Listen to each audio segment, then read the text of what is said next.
Bonjour Fabien Roussel. Bonjour aux téléspectateurs. Vous êtes le secrétaire national du Parti communiste et par ailleurs député du Nord. Et aujourd'hui se prépare une mobilisation sociale à l'appel des syndicats CGT, FO, FSU et Solidaires. Est-ce que vous lancez vous-même ce matin un appel à la grève générale ou du moins à une grève reconductible? Mais j'appelle surtout à ce que l'ensemble des salariés du privé et du public se mobilisent.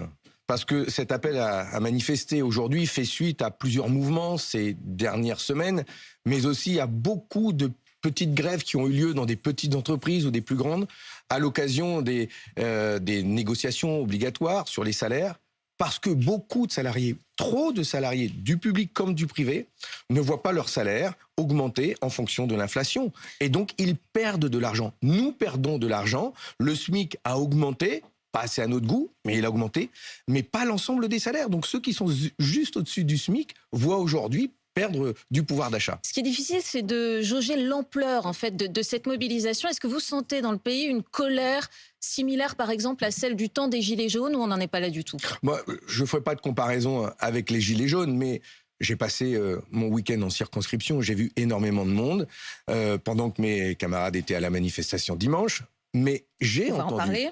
J'ai entendu beaucoup de salariés, j'en ai reçu en ma permanence, qui se plaignent de leur faible salaire, qui se demandent comment faire pour vivre, payer l'essence en même temps que d'aller travailler. Et j'ai rencontré des retraités.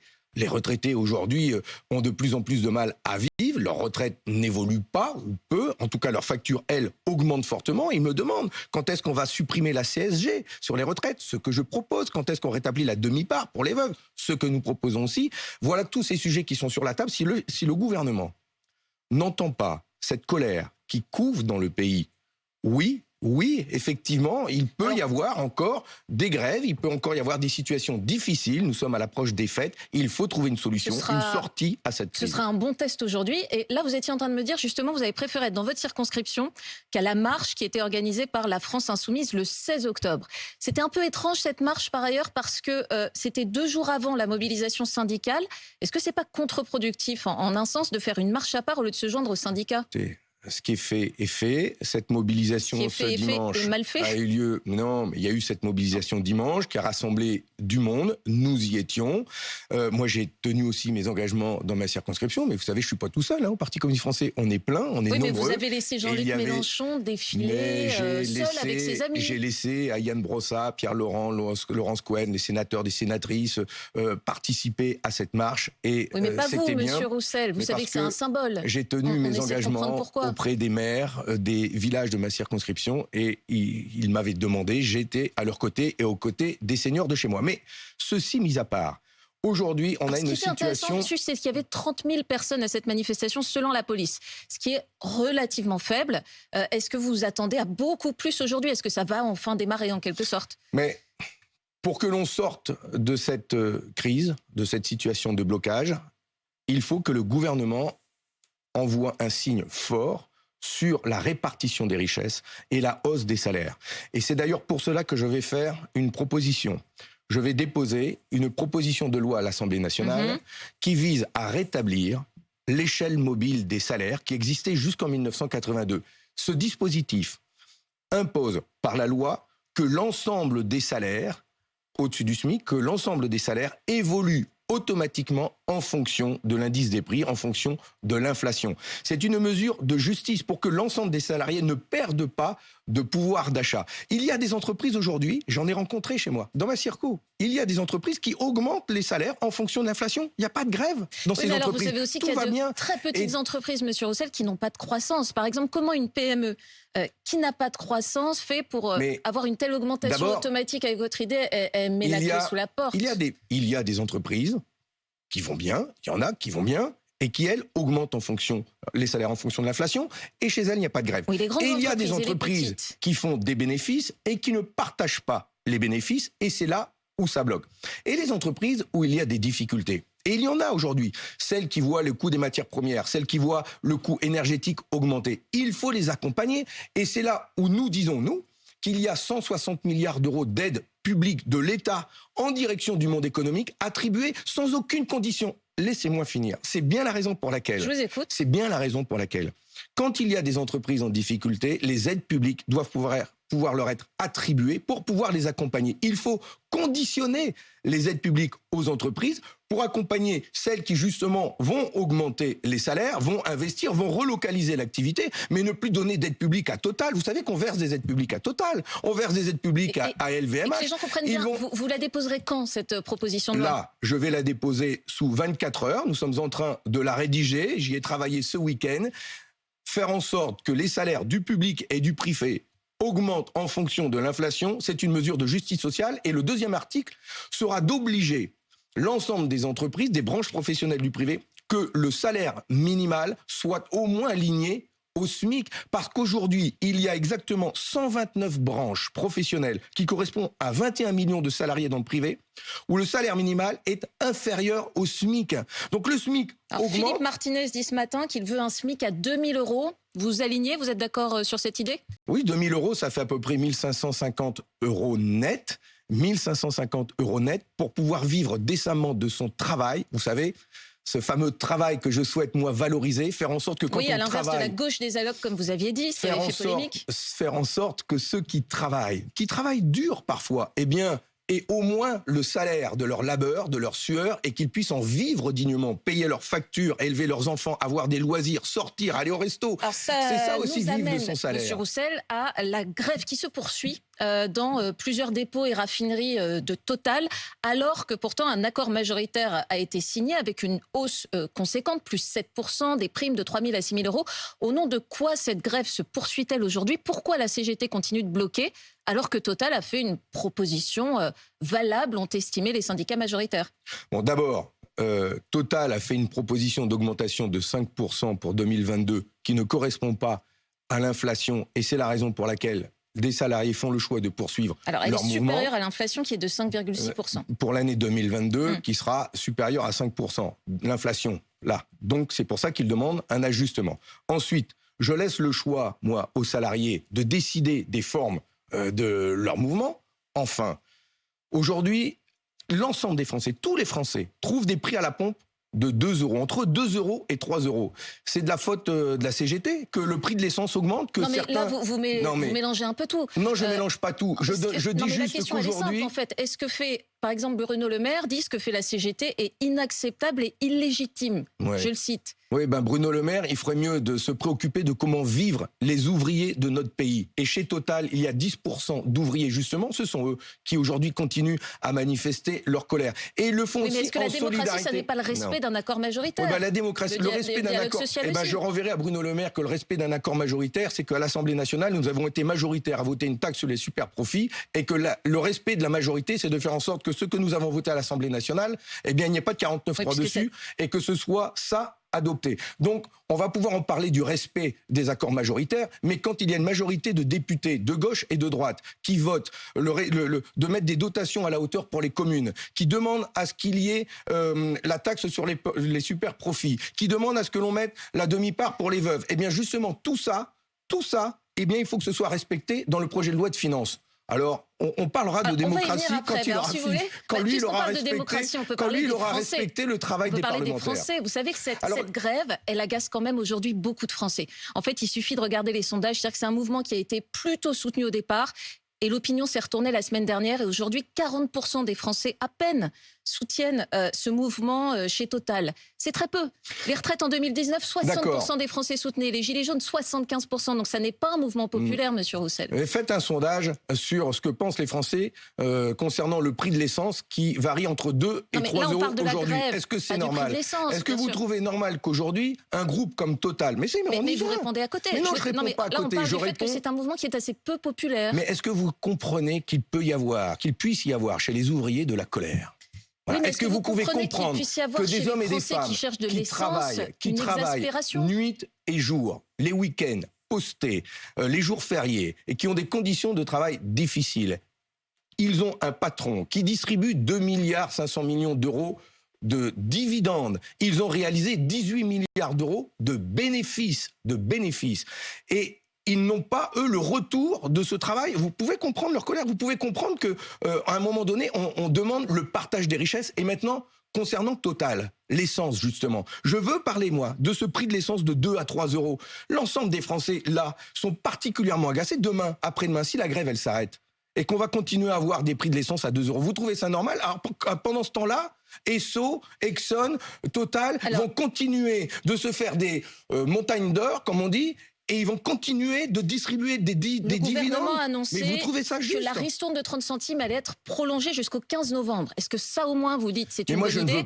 Ou est-ce que vous voudriez plutôt, Monsieur Roussel, une aide ciblée uniquement pour les Français qui en ont le plus besoin? Ce qu'il faut, c'est que ces grands groupes arrêtent de faire de la spéculation sur l'essence. Non, mais sur la ristourne, précisément de 30 centimes, bonne idée ou pas? Mais cette ristourne de 30 centimes, elle permet effectivement d'atténuer. Mais nous, ce que nous proposons, c'est de mettre en place, de baisser la TVA, de mettre en place une taxe flottante et de faire en sorte que l'État, justement, puisse jouer sur les taxes. Il y a 60% de taxes sur un prix de l'essence. Donc on peut jouer sur les taxes pour faire en sorte que les Français aient un prix équivalent en fonction du prix du baril. Le problème aujourd'hui, c'est qu'on a l'OPEP, les pays de l'OPEP, les producteurs de pétrole, qui ont décidé de baisser de 2 millions de barils par jour la production. Et nous, et voilà, et on fait rien, et on continue de ponctionner les Français, qu'ils soient automobilistes, taxis, ambulanciers, etc. On va mettre ça sur le dos des grévistes, alors qu'on a une spéculation sur le prix de l'essence. On a des groupes qui s'enrichissent comme jamais. Et il faut rien dire, donc il faut rester chez nous. Le gouvernement complètement déconnecté, c'est ça, du terrain social. On a un gouvernement... Ce qui me fait penser d'ailleurs qu'il annonce aujourd'hui de nouvelles réquisitions dans les dépôts et raffineries. Mais vous dites qu'il jette de l'huile sur le feu, c'est ça? On a un gouvernement qui contribue à jeter de l'huile sur le feu, au lieu justement de demander à ce que tous les salaires évoluent en fonction de l'inflation. Il faut que ce gouvernement comprenne que dans notre pays, aujourd'hui, le travail ne paye pas parce que les salaires sont bas. Pas que le SMIC, mais les salaires au-dessus du SMIC. Le coût de la vie est tellement élevé. Le prix du chariot, il a pris 15%. Dans les Outre-mer, où aussi nous avons des amis, des camarades, j'entends que les prix de l'alimentation sont supérieurs à 10% de ce que nous avons, nous, dans l'Hexagone. Il n'y a pas de mesure pour les pays d'Outre-mer. Le gouvernement vous dira qu'il a fait passer une loi de pouvoir d'achat cet été de 20 milliards. Mais que dalle, mon enfin, arrêtez. Cette loi pouvoir d'achat, c'est distribué. C'est un peu exagéré, mais c'est pas ça. Mais c'est parce que ce gouvernement distribue des petits chèques, des petites primes. Et ça, c'est une petite France. Ce que nous voulons, nous, c'est de la dignité pour ceux qui travaillent, de la dignité pour ceux qui ont travaillé, je pense, aux retraités. Ce que nous voulons, c'est que ceux qui aujourd'hui mettent les mains dans le cambouis, se lèvent tôt, rentrent tard, sont transportés dans de mauvaises conditions, je pense au métro, je pense au TER, où c'est de plus en plus difficile, et c'est pas de la part des travailleurs des transports, c'est parce que ça manque de train, ça manque de métro. Eh bien, je veux que ces gens-là, ces personnes-là, vivent dignement de leur travail et qu'on retrouve du bonheur à aller travailler. C'est de plus en plus dur, quand même, vous pouvez l'entendre, ça, qu'il y a toute une partie de la France, aujourd'hui, 80% des Français... On l'entend tous les jours sur cette antenne, que c'est dur. Vous savez qu'il y a une prime d'activité qui est versée par le gouvernement. Il y a une prime d'activité qui est versée par le gouvernement pour les salariés qui touchent moins de 1 500 € net. Ça veut dire que le gouvernement, via la CAF, c'est les allocations familiales, verse une prime d'activité quand les patrons ne payent pas suffisamment, dont des salariés de Total, des salariés de Carrefour. C'est normal, ça? Carrefour paye pas assez et c'est nous qui payons, qui mettons le complément? Alors, enfin, vous vous rendez pas passe, compte Monsieur Roussel, que cette colère, elle est palpable dans le pays? À l'Assemblée nationale, parce que je sais que vous êtes attaché par ailleurs à ce que ça bouge à l'Assemblée. Le gouvernement dit qu'il va probablement utiliser le 49.3 demain pour faire passer le budget. Qu'en pensez-vous d'une part? Et est-ce que vous êtes au moins satisfait qu'ils aient discuté plusieurs jours avec vous, avec l'opposition? Eh bien, la moindre des choses, c'est que le gouvernement entende ce que les députés ont à dire. Et il y a aujourd'hui des majorités qui se sont composées pour faire passer des amendements. J'ai parlé de la demi-part pour les veuves qui ont perdu leur mari qui était ancien combattant. J'ai parlé de cette taxe sur les super dividendes et une série de dispositions. J'ai parlé d'un bouclier pour les communes, un bouclier tarifaire pour les communes. Mais les communes, elles sont en train, moi, celle de ma circonscription, que j'ai vue ce week-end, me disent, en 2023, on n'investit plus, on arrête mais tout. Donc, le travail a été utile. Ce travail que nous avons fait, il est important, et une majorité de députés a voté ces textes, ces amendements. Nous demandons au gouvernement que la moindre des choses, c'est que s'il impose la fin du débat par le 49.3, c'est qu'il intègre ces amendements dans son texte. C'est la moindre des choses. Ça, c'est la démocratie. Ça, c'est le respect d'un accord majoritaire. Alors, il en et c'est intègre ce que nous demandons. Ah ben, certains, moi j'attends de voir. Hein. Mais j'attends de voir et on verra. Et on verra, c'est à la fin du bal qu'on paye les musiciens. Et on verra bien ce que l'on trouvera dans le texte qui sera présenté à l'issue du 49.3. Par ailleurs, sur les retraites, vous voulez un référendum. Est-ce que vous pouvez nous expliquer pourquoi et comment ça se passerait ? Parce qu'aujourd'hui, nous disons qu'il est possible d'augmenter les pensions des retraités, et c'est indispensable, sans allonger l'âge de départ en retraite des salariés pour qui c'est déjà difficile.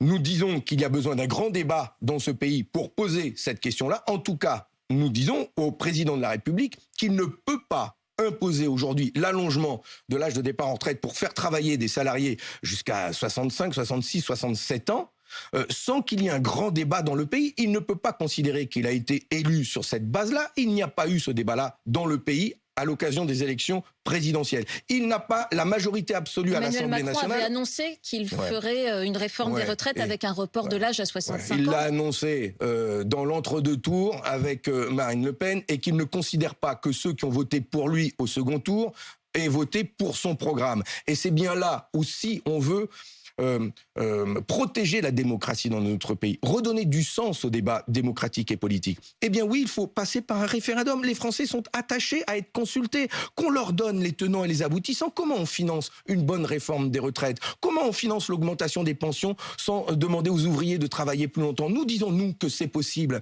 justement en augmentant les salaires, parce que ça fait de la cotisation supplémentaire, en allant taxer les revenus financiers, parce qu'il y a là un gisement énorme de ressources supplémentaires pour quelle serait la question que vous poseriez aux la Français réforme concrètement pour la dans ce sécurité référendum sociale. Ce que nous disons, nous, c'est qu'il, avant d'engager sa réforme des retraites, qu'il donne les termes du débat et qu'il consulte les Français là-dessus. Au moins là-dessus, et qui nous dit si oui ou non les Français sont prêts à aller à travailler plus longtemps et ce qu'il met en face. Et nous irons débattre dans les entreprises avec les salariés, que ces députés Renaissance En Marche aillent débattre dans les entreprises avec les salariés, avec les chefs d'entreprise. Moi, je veux avoir ce débat aussi avec le monde économique. Enfin, quand un patron me dit oui, mais les charges sont trop élevées, je dis mais c'est pas des charges, ce sont des cotisations. Et le fait que à travers ces cotisations, qui est un salaire différé, à travers ces cotisations, il y a une protection sociale, il y a la santé, il y a la sécu, il y a les accidents du travail, et il y a la retraite. Qu'est-ce qu'ils veulent, Macron et ses chefs d'entreprise qui se plaignent de trop de charges? Ils veulent que les Français se prennent une assurance pour payer leur propre retraite avec le privé. Ce sera un long débat passionnant dans les semaines à venir, en effet. C'est le débat que nous voulons avoir avec les Français. J'imagine qu'on va beaucoup parler du 49.3, bien sûr, et d'une éventuelle motion de censure. Est-ce que vous seriez prêt à voter celle que dépose le Rassemblement national ou uniquement celle de la NUPES? Nous ne voterons pas de motion de censure venant du Rassemblement national pour une raison simple. C'est que nous n'avons pas du tout les mêmes orientations politiques et une motion de censure, c'est pas un vote, c'est un contenu. On y met un contenu dans une motion de censure. On y met les raisons pour lesquelles on s'oppose au gouvernement. Nous n'avons pas les mêmes motifs. Vous avez vu qu'hier soir... Et c'est une position commune de la NUPES? Vous avez vu... Ni LFI, personne ne votera... Pas pour les autres. Je parle pas pour les autres. Vous êtes dans un groupe commun. Vous pourriez avoir la même position. Non, je suis dans un groupe GDR, communiste et républicain. Mais et donc nous ne voterons pas une motion de censure de l'extrême droite. Et vous avez dû voir qu'hier soir, le Front National, le Rassemblement National, n'a pas voulu voter le rétablissement de l'impôt sur la fortune que veulent 77% des Français. Ils n'ont pas voulu voter la hausse du SMIC. Ce sont les valets du capital. Ils ont toujours été du côté de la finance. C'est là où on commence à les voir et à les démasquer. Donc nous n'allons pas voter une motion de censure qui, dans les termes, dans le contenu, est à l'opposé des valeurs que nous défendons. Et comme le Rassemblement national ne votera pas la motion de censure de la NUPES, ni la droite d'ailleurs, en fait, ça n'a aucune chance d'aboutir. Donc à quoi ça sert? C'est symbolique, c'est ça? Mais non, c'est pas symbolique. C'est que il faut que le gouvernement entende. Il faut que le gouvernement entende que l'Assemblée nationale est à l'image de ce que les Français ont voulu et qu'il doit respecter le débat. Il doit respecter le débat parlementaire. Nous ne sommes pas tous d'accord sur tout forcément, on est divers. Il n'y a pas de majorité absolue pour personne. C'est ce que les Français ont voulu. Mais qu'il accepte les termes du débat, qu'il retienne des amendements des différentes oppositions et que l'on fasse au mieux pour les Français. Et la priorité, je suis désolé, mais ça reste le pouvoir d'achat, les salaires et les pensions. C'est rien d'autre que ça. Les prix augmentent, l'énergie augmente, il faut faire quelque chose. Et d'ailleurs, sur l'énergie, un mot, mais...